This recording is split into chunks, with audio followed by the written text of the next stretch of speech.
100ஆம் சங்கீதம் ஸ்தோத்திர சங்கீதம். ஆண்டவர் செய்திருக்கிற நன்மைகளுக்காக அவர் யார் என்பதை உணர்ந்து அவருக்கு நன்றி செலுத்துகிறதான ஒரு சங்கீதம். இது துதிக்கும்படியான ஒரு அழைப்பை கொடுத்திருக்கிறது.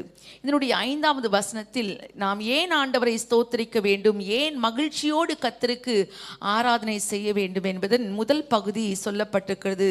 5வது வசனம், கர்த்தர் நல்லவர். எல்லாரும் சேர்ந்து சொல்லலாமா? கர்த்தர் நல்லவர். உண்மையாவே நல்லவர். ஆமேன். ஆண்டவர் நல்லவராக இருக்கிறார். இது ஒரு எளிமையான ஒரு வாக்கியம் போல கர்த்தர் நல்லவர் என்று சொல்லப்பட்டாலும் இது மிக ஒரு ஆழமான ஒரு வார்த்தையும் கூட. தேவன் நல்லவராக இருக்கிறார்.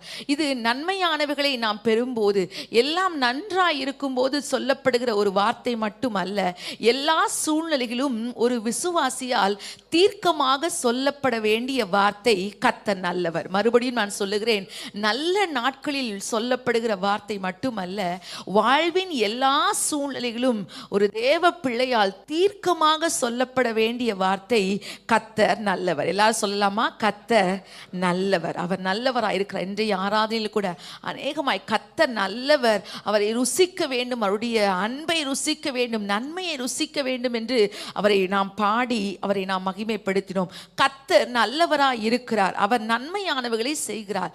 அவர் தம்முடைய இயல்பிலேயே அவர் நல்லவராக இருக்கிறார். இப்படியான ஒரு வார்த்தை உண்டு. அவர் நன்மைகளை செய்வதினாலே நல்லவர் அல்ல, அவர் நல்லவராய் இருப்பதினாலே தான் நன்மைகளை செய்கிறார். எத்தனை பேருக்கு இதனுடைய ஆழம் புரிந்திருக்கிறது? ஆமென்.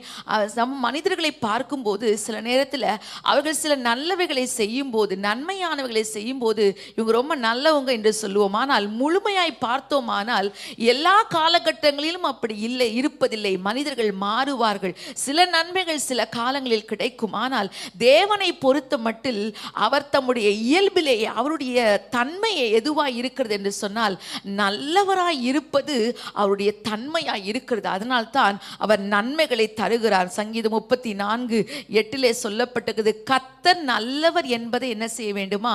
நாம் ருசித்து பார்க்க வேண்டுமாம், அனுபவமாக்கி பார்க்க வேண்டும். நாகும் 1:7 இவ்விதமாய் சொல்லப்பட, கர்த்தர் அவர் நல்லவர், இக்கட்டு காலங்களில் அவர் எப்படிப்பட்டவராய் இருக்கிறாராம்? அவர் அரணான கோட்டையாக இருக்கிறார். அப்படியானால் தேவன் நல்லவராய் இருப்பதினாலே தான் அவரிடத்திலிருந்து எப்போதும் நன்மைகளை ஆண்டவர் தருகிறார். அவர் எல்லாருக்கும், அவர் இந்த பூமியிலே மழையை வர்ஷிக்க பண்ணுகிறார். நல்லவர்களுக்கும் தீயவர்களுக்கும் கூட ஆண்டவர் தம்முடையதான வல்லமையை, தம்முடையதான அன்பை, தம்முடைய பராமரிப்பை ஆண்டவர் காட்டி அவர் நடத்துகிற தேவனாய் இருக்கிறார். முதலாவது, நல்லவராய் இருப்பது என்பது தேவனுடைய தன்மைகள். இரண்டாவது பார்க்கிறோம், எல்லா சூழ்நிலைகளும் தேவன் நல்லவராய் இருக்கிறார். எல்லா சூழ்நிலைகளும், நாம் நம்முடைய ஆசீர்வாதங்களிலும் தேவன் நல்லவராய் இருக்கிறார். நாம் சில கடினமான பாதைகளை கடந்து செல்லும் போதும் தேவன் நல்லவராய் இருக்கிறார். சில நேரங்களில் நாம் ஜெபிக்கிற ஜெபங்களுக்கு பதில் இல்லாமல் ஒருவேளை ஆண்டவர் அமைதியாய் இருப்பது போல இருந்தாலும் தேவன் நல்லவராய் இருக்கிறார். எத்தனை பேர் சொல்ல முடியாம? தேவன் எப்போதும் நல்லவராய் இருக்கிறார். அவர் நல்லவராய் இருக்கிறார் என்பதை நாம் உணர்ந்தோம். ஆனால் நம்முடைய சூழ்நிலைகளை பொறுத்து தேவன் மாறுவதில்லை. நம்முடைய சூழ்நிலைகள் நிமித்தம் சில நேரம் நாம் மாறிவிடலாம், மனிதர்கள் மாறி போகலாம். ஆனால் தேவன் எப்படி இருக்கிறார்? எல்லா சூழ்நிலைகளிலும் அவர் ரொம்ப நல்லவராய் இருக்கிறார். அதனால தான் ரோமர் 8:28 நமக்கு எல்லாருக்கும் ரொம்ப நல்லா தெரிந்த வசனம், அன்றியும் அவருடைய தீர்மானத்தின்படி அழைக்கப்பட்டவர்களாய் தேவனிடத்தில் அன்பு கூறுகிறவர்களுக்கு சகலமோ நன்மைக்கு ஏதுவாய் நடக்கிறது. ஆமென். நம்ம வாழ்க்கையில் எது ஏற்றம் இறக்கமா நாம விரும்பினது போல இல்லாவிட்டாலோ தேவன் மாறி போகவே இல்லை. அவர் எல்லா சூழ்நிலையிலும் அவர் நல்லவராயிருக்க, சகலமும் நன்மைக்கு ஏதுவாய் நடந்தது. யோசேப்பின் வாழ்க்கையில அது எல்லாம் ஏற்ற இறக்கமா இருந்தது. கொஞ்சம் நன்மையை பார்த்தால் அதிகமான தீமை போல இருந்தது. ஆனாலும் தேவன் throughout his life ஆண்டவர் அவனுக்கு நல்லவராகவே இருந்தார். அதனால தான் அந்த யோசேப்பால் சொல்ல முடிந்தது, கர்த்தர் எனக்கு நன்மையானவைகளை அவர் செய்திருக்கிறார், அவர் என்னுடைய கசப்பை மறக்கும்படி பண்ணினார் என்று சொல்லி ஆண்டவர் இதுவரைக்கும் இந்த ஜனத்துக்கு ஜீவரட்சணை பண்ணும்படியாக என்னை கொண்டு வந்தார் என்று சொல்லப்படுகிற நம்ம சூழ்நிலை எதுவானாலும் ஆண்டவர் மாறி போனார் என்று நினைக்க தேவையில்லை.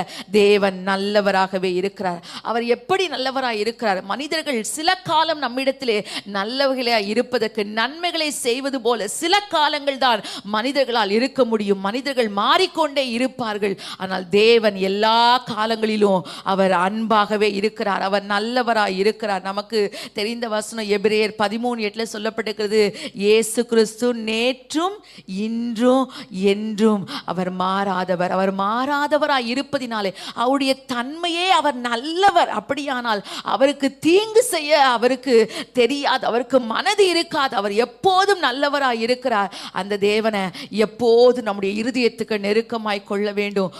ஒரு தேவ ஜனங்களாய் சில கூடி இருந்து ஆண்டவர் எப்படிப்பட்ட நன்மைகளை செய்தார் என்று வருட இறுதியிலே உட்கார்ந்து அவர்கள் பேசிக் கொண்டிருந்த போது ஒருவர் சொன்னாரா, இந்த வருடத்தில் நான் எதிர்பாராத விதத்தில் என்னுடைய வேலை போய்விட்டது, என்னுடைய வேலையிலிருந்து நான் நீக்கப்பட்டு விட்டேன். 4 பிள்ளைகள் என்ன செய்வதென்று தெரியாது திகைத்த போது 2-3 மாதங்கள் வேலை இல்லாது இருந்தது.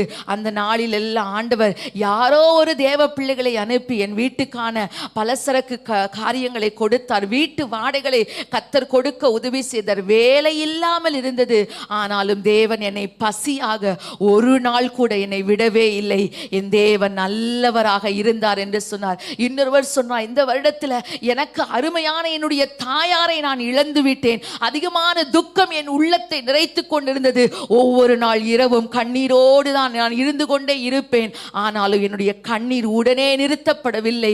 ஆனால் ஒவ்வொரு முறை நான் கண்ணீர் வடிக்கும் போதோ என் தேவனுடைய அன்பு என்னை சூழ்ந்து கொண்டதை நான் உணர்ந்திருக்கிறேன். இந்த வருடத்தில் தேவன் எனக்கு நல்லவராகவே இருந்தார். எத்தனை பேர் நம்மளும் சொல்ல முடியும், தேவன் எனக்கு நல்லவராய் இருந்தார், என் எல்லா சூழ்நிலையிலும் அவர் நல்லவராய் இருக்க. இதை நினைச்சிட்டா போதும், தேவ சமூகத்துக்கு வரும்போது இந்த சங்கீதத்தில் சொல்லப்பட்டதுபடி மகிழ்ச்சியோடு கர்த்தருக்கு ஆராதனை செய்து அவர் இன்னார் என்பதை உணர்ந்த, ஆண்டவரே என் வாழ்க்கையில் மேடு பள்ளங்கள் இருக்கலாம், நான் விரும்பியவாது காரியங்கள் நடைபெறாமல் இருக்கலாம், ஆனாலும் நீ நல்லவராய் இருக்கிற, முடிவிலே என்னை மகிமையில் ஏற்றுக்கொள்வி. இந்த நம்பிக்கையை கர்த்தர் நமக்கு தருவாராக.